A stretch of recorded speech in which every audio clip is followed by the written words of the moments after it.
So again, if we go back to 2006, the evaluation of whether you were in sustainable business was not a term I think that even existed at the time. We had some beautiful thought leaders who had defined terms like social entrepreneurship, triple bottom line businesses, folks whose shoulders we absolutely stand upon as we started to build this ecosystem.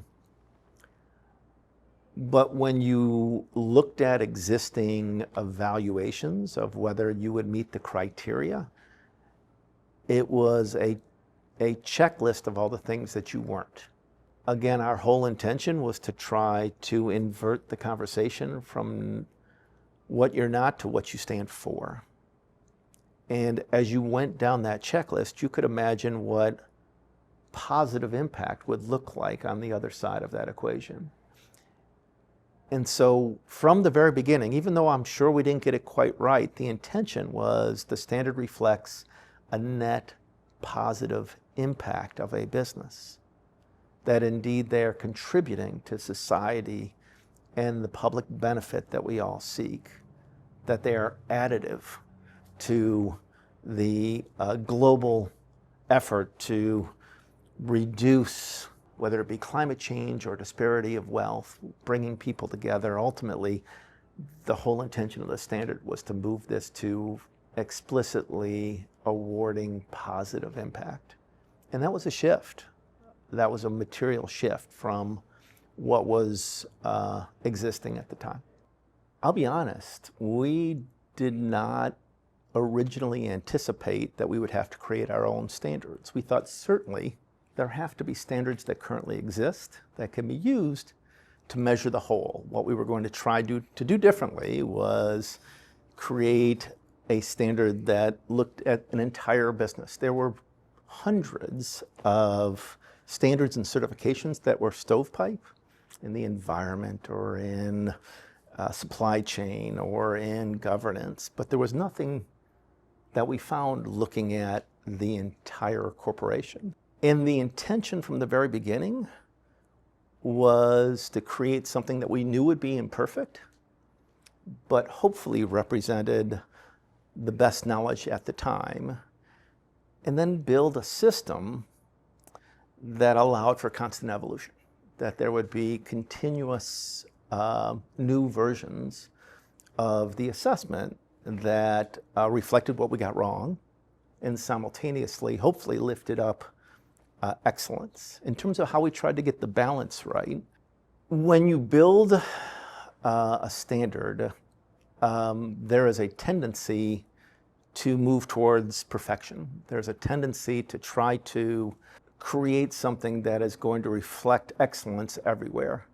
And from the very beginning, the intention was to recognize that no business is perfect. And we are trying to welcome people into a movement, not exclude them.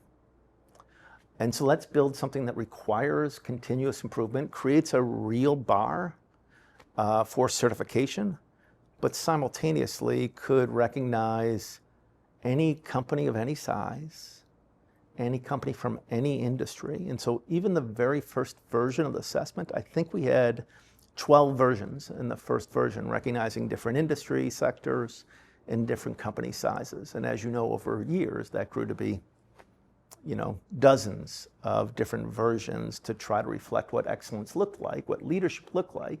The whole point here, is to encourage corporate behavior change. And that has to start first with our own community, and then hopefully it ripples out to other companies who use the assessment to be more like a B corporation so that they change their behavior. Anybody was welcome in the door with one requirement, which is that you are going to need to change your fundamental legal documents to include the interest of stakeholders. That was by far the hardest requirement of the certification. Zooming back out for a second, recognizing that ultimately, we were trying to change the economic system. Up till then, there was one thing expected of companies and one thing that they were legally required to optimize. They were legally required to optimize profits to their shareholders.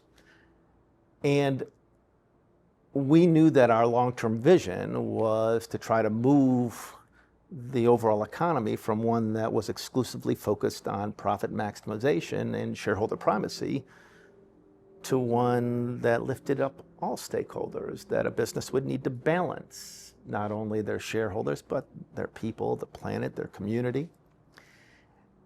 And what was clear was the only thing that currently was transparent in business was financial statements. You manage what you measure. And if all we're using to measure the success of a business is their financial statements, we're never going to reach the economic systems change we were trying to design for. And so what that meant was demanding transparency from all certified B corporations, where they provided a B impact report that shared not only their areas of excellence, but their very clear areas for improvement. Ultimately, this systems change was going to require accountability. And accountability is incredibly difficult without transparency. And so our first effort at accountability was with the shareholder, right? We were giving them new rights through this new legally recognized corporate form and/or rewriting their corporate governing documents. But we hoped there'd be accountability elsewhere. Accountability from consumers, accountability from supply chain decision makers, where you could learn about the values of the company. And ultimately, that accountability has a really important flip side, which is about patronizing these great businesses. It creates, hopefully, a marketplace where people want to buy from, invest in, and work for these purpose-driven businesses. And so the transparency was really intentional about trying to create not only the opportunity for celebration, but also clarity around required accountability to be part of this community. And the tension we were always trying to hold, and I believe we're still trying to hold now, is the standards are a means to an end. The end is economic systems change.